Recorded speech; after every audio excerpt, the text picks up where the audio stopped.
Oh, ba't ka tumungtong? Tapos di ka naman pala tutuka.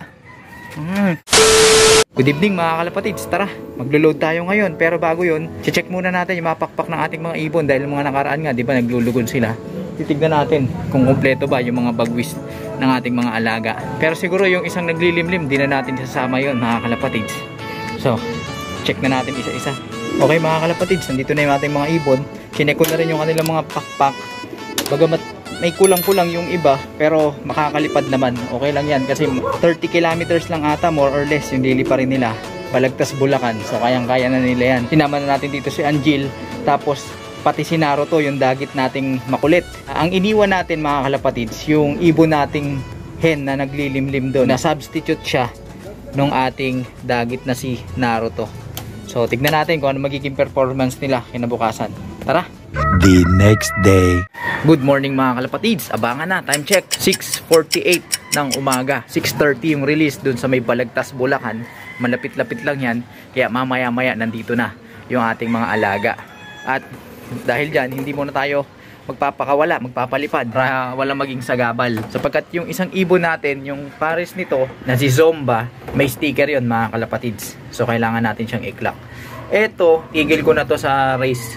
Dahil nga naglilimlim siya para may extra motivation yung ating ililipad na asawa nito. Pangit kasi pagka parehas ng lipad mga kalapatids na kanubi. Halimbawa meron kayong pares, pagka magkasabay ng lipad yon, hindi maganda kasi wala kang motivation doon. Walang naghihint. Uy, may dumating na mga kalapatids. Yahoo!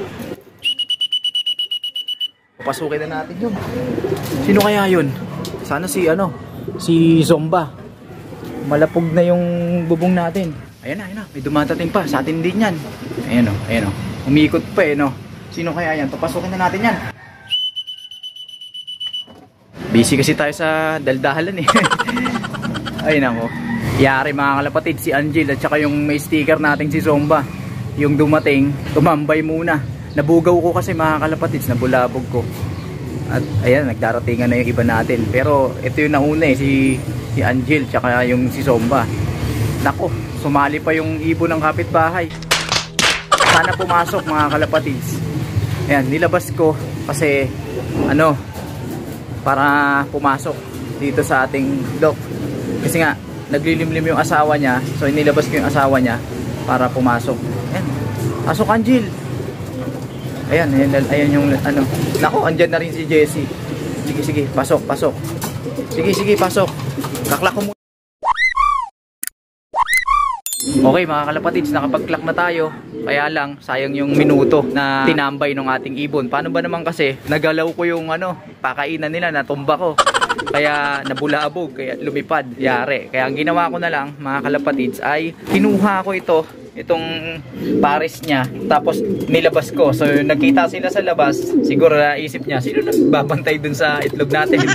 Kaya yun, pumasok sila parehas dito sa ating kulong at nakapag-clock naman. Kanina pag silip ko sa bubong, nakita ko silang dalawa nito ni Angel. So hindi ko alam kung sino yung nauna sa kanila. Nakauwi na rin si Jessie. Halos magkakasabay lang sila. Ito si Jessie. 7 pasado na. 7:01 ng umaga. Tatlo pa lang yung ibon na nakakauwi natin. Antay-antay pa tayo. Kulang pa tayo ng dalawa. Kanina nagkukwentuhan tayo tungkol dito. Ayan. Oo, tama. Eto, hindi na natin to ililipad. Eto na lang ililipad natin. Alam nyo kasi mga kanubi na kapag lilipad, hindi maganda yung magpares tapos parehas ng nililipad. Maganda may maiiwan sa loob para may motivation yung ating mga ibon. Halimbawa na lang, ito yung nililipad natin sa north. So kailangan may maiiwan siya dito sa kulungan na nag-aantay sa kanya para naman ma-motivate siya na umuwi. Ito yung tinigil natin para may nag-aantay dito sa kanya sa kulungan. At may rason para umuwi siya ng mabilis. Halimbawa, tapos na yung north season, siya naman na maghihintay. Ito naman yung ililipad natin sa south. Para bukod sa makakatipid tayo sa pamasahe at sa mga gastos, at hindi na excess yung lipad ng ating mga ibon. Tignan nyo to mga kalapatids, yung pares nito sinakay din natin kagabi. So dalawa silang lumipad. Yan nyo, walang nag-aantay. O diba? Nasa na yun? Hindi pa umuwi hanggang ngayon. Lapit-lapit lang nun. Samantalang nakalayo na yun sa north, yung mga nakaraang training dun sa dati nating club. Pero intay-intay pa rin tayo, pati doon sa ibon natin na dagit na si Naruto. Naku, mukhang mapapahiya tayo kay Sir Katzman ng Kingdom of Saudi Arabia. Yari. Sir, mukhang nangamotin na yung ating pambato. Sana makauwi. Lugon kasi yun eh. Tapos yung isa parang mangingitlog na. So baka mahina o ano pa man. Yung ibon na si Naruto, bagamat naglulugon, chinek ko naman yung pakpak niya. May mga kulang lang siyang bagwis, isa sa isang pakpak. Tapos doon din sa kabilang pakpak, kulang din yung bagwis niya. Pero makakalipad naman kasi naglo-lofly naman yun dito sa ating paligid ng ating kulungan. So walang dapat ipag-alala kung makakauwi. Tsaka first time niya siguro. First time niyang masabak sa sampahan at maraming ibon sa paligid niya. Eh baka napaaway dun nung loading. Alam niya naman yun, makulit yun eh. Ano yun eh, masagulero, nangaaway. Baka napuyat yon kagabi dahil dun sa crates, dun sa truck. Eh walang ginawa kundi makipag-away. Pero sana makauwi itong ating mga ibon. So antay-antay pa tayo mga kalapatid. Samantala ito si Angel, oh tingnan nyo, mabilis talaga tong ibon na to. Pagka nakondisyon natin siya na maayos at natapos niya na yung pagbibihis niya sa paglulugon, ibabalik na natin talaga to mga kalapatid. Talagang tagparis na siya. Tama-tama yan, gagamitin nating motivation yan pagka nagsimula na yung race proper. Samantala balik muna tayo dito sa ating kinukondisyon mga kalapatids at bigyan na natin to ng mga patuka para wala na tayong tindihin mamaya. Yan, si Angel nagsiselos oh. Oy, doon ka sa Flyers Loop kumain, hindi pwede dito. Tapos eto mga kalapatids, yung naka-reading vitamins nila, tag-isa sila dyan. Calcium lang naman, tsaka B-complex. Tapos na yung cleansing nila ng mga nakaraan episode, na panood nyo na. So ito naman, puro vitamins na yung ibibigay natin sa ating mga alaga. Talon ulit tayo dito sa ating Flyers Loop. At nanghihinayang talaga ako mga kalapatid sa nawalang oras nito. Halos kulang-kulang 10 minuto din yon. Tapos yung na-clock natin siya, ang clock niya nasa 900 speed na lang. At dahil doon, naalala ko yung katanungan sa atin ng ating kalapatids na si Sir Jonski. Nung nakaraang liparan daw nila, nakauwi ng maaga at mabilis yung kanyang mga ibon, kaya lang nagtatatambay pa, hindi niya mapapasok doon sa kanilang kulungan. So nagtanong siya sa atin kung anong pwede niyang gawin. Ayan, bumaba na mga kalapatids yung ibon nating hen na mukhang mangingitlog na, pares ng ating ibon na to na si Jessie. Kaya lang di yata sanay ito sa stick no. So yun, naaalala ko, balik tayo dun sa kwentuhan natin kung ano ba yung nangyari dun sa ating ibon kanina. Pagsasayang niya ng oras dahil nakatambay. Yung tanong ng ating kalapatid na si Sir Jonski. So tinatanong niya tayo kung ano yung pwede niyang gawin or adjustment para maiwasan yung ganung. At kung matatandaan ninyo mga kalapatid, yung nagsimula yung training sa North dun sa dati naming club, yun yung naging problema din natin, yung nawalan ng disiplina yung ating mga ibon. Di naman totally nawalan ng disiplina. Kumbaga naging kampante lang sila, hindi agad-agad sumusunod kapag tinatawag natin, hindi pumapasok dito sa kulungan. Ang kagandahan lang nung sa atin ay nangyari yon during training pa lang, o yung sinasanay pa lang natin yung ating mga alaga. Yung ano yung mga ginawa nating adjustment. Una, nag-adjust tayo sa patuka. Tinansya ko yung lipad nila. Wala pa naman sa 100 kilometers yun mga kalapatids. Kayang-kaya pa. Kaya ang ginawa ko, pag may loading, binabawasan ko yung binibigay kong patuka sa hapon. Yung tipong hindi sila masyadong magiging busog at hindi rin naman sila magugutom. Yung tamang may magagamit lang sila dun sa iparan pauwi na kanilang gagawin. So ganun na nga yung ginawa natin. Isang adjustment natin yon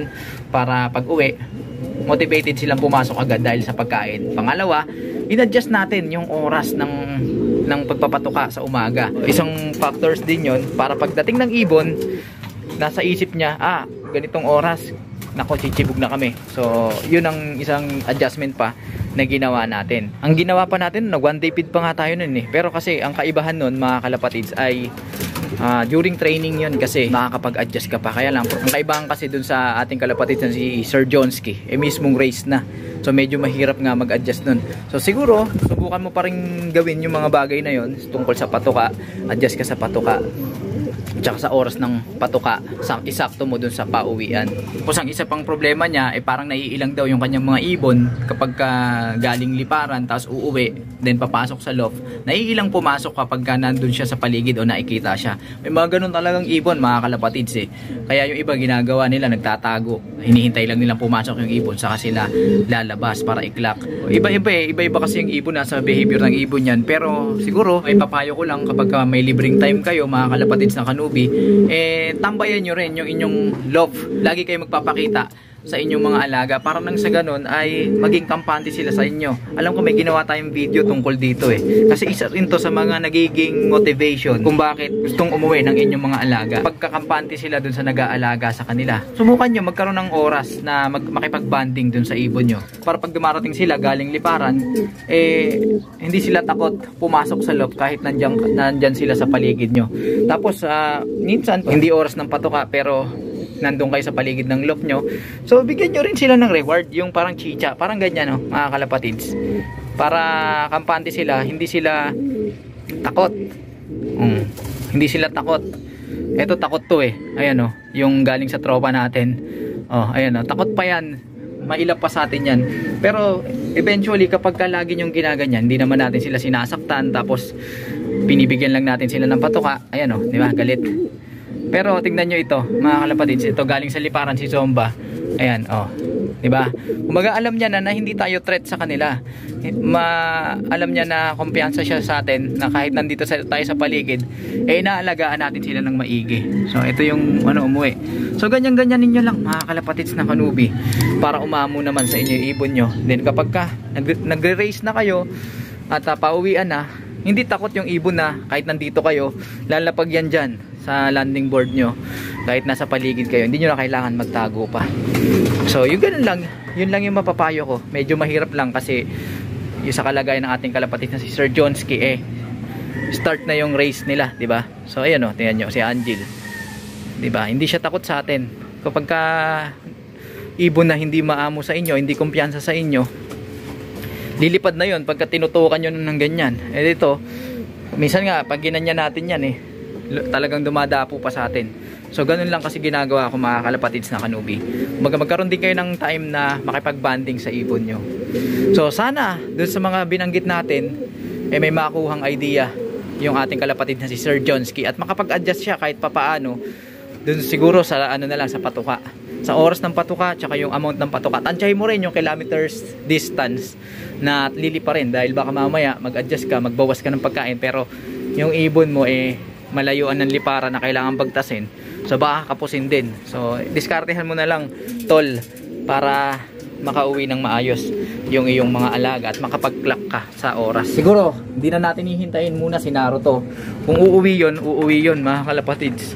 At kung hindi man siya makauwi, sana mahanap niya na yung totoo niyang tira. Antay-antay lang tayo, i-update ko kayo sa mga susunod nating episode at kwentuhan. Kaya kung ikaw na nanonood, hindi ka pa nakapag-subscribe dito sa ating tambayan, sa ating YouTube channel, mag-subscribe ka na, hit mo na notification bell para na sa ganun maging updated ka sa ginagawa nating kwentuhan dito lang sa ating tambayan, Chocobolov TV. Paki-like, share at comment ang video ito kung yung nagustuhan, at pakisuportahan ang ating Facebook page para sa tuloy-tuloy na kwentuhan na kapupulutan ng mga kaalaman.